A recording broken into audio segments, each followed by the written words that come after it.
So today I'm in need to laugh at my self-centered thought. And I think it's good for all of us to do this. It's a very good remedy for this kind of thinking that just takes over and produces all kinds of suffering and embarrassment and you name it.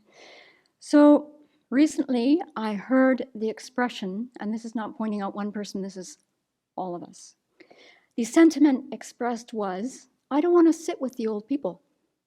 And immediately I thought, really? And then I thought, well, does that person mean they want to sit with people of their own age? Or do they want to sit with their peers? And really, what does old mean? Because I've noticed in my experience that this is a shifting label constantly. And the older I get, the further away old age gets. So think back now to when you were 6 years old and you saw someone who's 21 years old and they're married with 2 kids. Were they old? And this is a BBC where you can call out. So in my mind, they were old.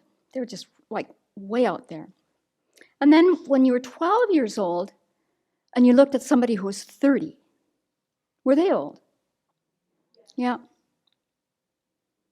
And then when you're 16, do you remember that very precious age? Anyone else other than a 16-year-old, they had 1 foot in the grave. From 17 on up. And then when you were 21, who was old? 40? Okay, I wrote 50, but there you go.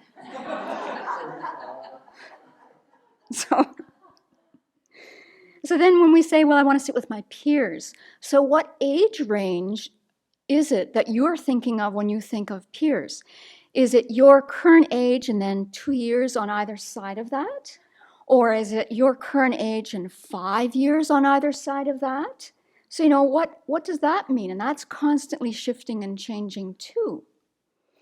And then the scary thing to do is to look at the number of people when you figured out who your people are in your age range.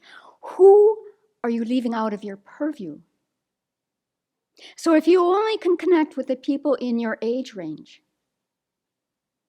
there's a whole lot of the population on the planet that gets left out. And so we've heard again and again, aging doesn't start at 50. I hate to tell you. Aging starts the moment we enter the womb. So we're all actually speeding and racing towards old age. So let's say for a moment that we're all 30 years old, even if you're not, if you can stand it for a minute and you're not 30 yet. And we've decided that, I guess you said, well, no, if we're 30, did you say 40's old? Okay, so 30, how about 50's old? Okay. So think of someone that you know who today is 49 years old. And tomorrow at 7 a.m. is their birthday, their 50th birthday. So when does old age start? Does it start at 12 a.m., the day of their birth? Does it start at 6:55 a.m., 5 minutes before 7 when they were born? And so the night before, like today, they're middle-aged. And tomorrow at 7 a.m., they've hit old age. And if you didn't know when their birthday was, you didn't really know, and you kept looking at them for the rest of the year, and maybe a few years, as my middle-aged friend, when in fact, they're old. How are you going to feel when you find out that you're... I know, that's just it, Venerable. So what are we basing this on? We're looking at, wrinkles. We're looking at body characteristics. We're looking at hands. We're looking maybe... And then what if that person lives to be, the person who's turning 50 tomorrow, what if they live to be 103 years old? Well, how old are they tomorrow? Then they're kind of back into middle age, aren't they? So as a spiritual practitioner, this gets a little bit heavier, right? We're aspiring for full awakening. But I've never seen in the scriptures, maybe you can point it out to me, we're going to aspire to become fully awakened for the benefit of those who are my age. So what I've noticed is that when we cultivate bodhicitta, those two methods start with equanimity, right? And it's this where we learn about and we reflect on and meditate on this open-hearted feeling, open-hearted concern for everybody, not just the people who are my age. Or maybe you've rewritten the four immeasurables. Let's try this. May everyone who's between the ages of 30 and 40 have happiness in its causes. May everyone who's between the ages of 30 and 40 be free of suffering in its causes. May everyone who's between the ages of 30 and 40 not be separated from sorrowless bliss. May everyone who's between the ages of 30 and 40 abide in equanimity, free of bias, attachment, and anger.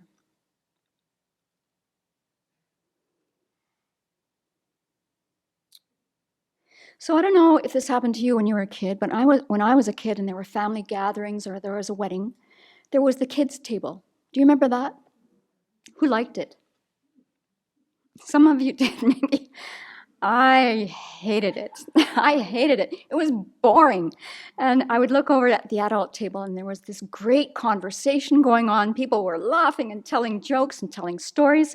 And I so much wanted to hear more about the adventures of my mom's youngest brother, who at that time was a playboy. And he was traveling the world and was quite famous for being a playboy. And, what are we doing at the kids' table? Sitting around just, waiting to be excused. So what really changed my thinking a lot was a friend of mine that I had in my 20s. And he was really predisposed to having friends who were very elderly, so older than 80. And I would go with him sometimes when he would visit these friends. And it was so beautiful to see him. And he at the time was 28. I was probably 23. He would be just so attentive. And he would just ask them questions about their life. And he would hold their hand and get them tea. And it was a fantastic example for my ignorant mind. And then one day he said, do you want to go meet my friend? He was a 4-star general in the Polish army. And I said, are you kidding? And he said, no, you want to come? And I said, yes. So we go to this extended care facility. So of course, in my mind, I'm imagining meeting someone, with all the medals here. He's sitting in his uniform waiting for us to come, right? And then we're walking down the hallway, and my friend stops with this very old man in a wheelchair who's got, kind of a frumpy sweater on and wrinkly pants and scuffed shoes, and they're chatting up a storm. And I keep thinking, would you please get us to the 4-star general? I want to meet this guy. And lo and behold, guess who's in the wheelchair, smiling like crazy. This man lived to be more than 100. I think that year he was probably about 99. Just so humble. So humble. And here I am looking for, the dazzle of an outfit. And anyway. So now let's think of this in another way. Let's imagine that the Buddha Hall is finally built and we're having a party. And there's a big celebration. And in the dining room, we have different tables for different people. So at one table, we have His Holiness the Dalai Lama, we have Jetsuma Tenzin Palmo, we have Geshe Tapke, we have Venerable Master Wu Yin, and we have Her Eminence Dhammakusha Sakya. That's at one table. Then at another table, at the middle-aged table, we have Venerable Thupten Chodron, we have Geshe Dadul, Venerable Jendi, Geshe Yeshe Lundup, and Venerable Jen Kerr. And then there's a whole bunch of other tables, and these people are all well over 75. Monastics from different countries. There's people who have been born in different countries. Some of them were survivors of World War II. They were working in the underground, getting people to safe havens out of Germany into other parts of Europe. They actually housed Jewish people in their basements and risked their lives. There's people who are dedicated to establishing medical care and schools in third world countries. All these people are assembled. Some of them developed vaccines.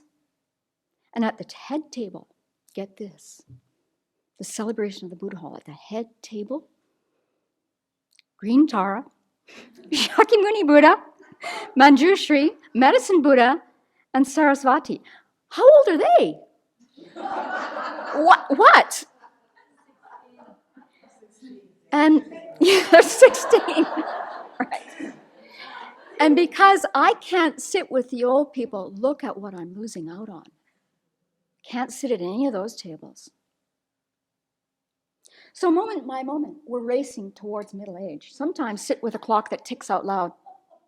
I don't know if you can hear this. Is it coming through? Maybe not. If you're in the media room and you're trying to meditate, it's just brutal. Sit with a clock that ticks out loud. Every moment closer to death. Every moment closer to death.